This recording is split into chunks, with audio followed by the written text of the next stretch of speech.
Hi. இப்போ இது எப்படின்னா ஃபஸ்ட் நம்பர் சேமாக இருக்கணும், லாஸ்ட் நம்பர் ஆட் பண்ணால் 10 வரணும். அப்படி இருந்தால் தான் இந்த மெத்தடு. ஃபஸ்ட்டு 4 6 ஆர் 24 அதை அப்படியே எடுத்துக்கலாம். தென் 6 அப்படியே எடுத்துக்கிட்டு ஒரு 6 மட்டும் எடுத்துக்கணும். 6ஓட நெக்ஸ்ட் நம்பர் 7. இப்போ 6 7 மல்டிப்ளை பண்ணுங்கள். 6 7 சார் 42. That's all. நெக்ஸ்ட் இந்த சம் இதே மாதிரி இது வந்து வெர்டிக்கலாக கொடுத்துருக்காங்க, இது வந்து ஹரிசாண்டலாக இருக்குது. அவ்வளோதான். சேம் கொஸ்டின், சேம் மெத்தட் தான். 1 9 சார் 9, சிங்கிள் டிஜிட் இருந்தால் மட்டும் முன்னாடி ஒரு 0. தென் 4 நெக்ஸ்ட் நம்பர் 5 எடுத்துக்கணும். 4 5 சார் 20.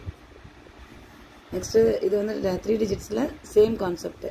6 4 சார் 24. நெக்ஸ்ட்டு 11 சேமாக இருக்குது. So 11 next number 12. 11 into 12 132. Then here also 9 1 சார் 9, சிங்கிள் டிஜிட்னா ஒரு 0. 12 next number 13. 12 into 13 156. Thank you.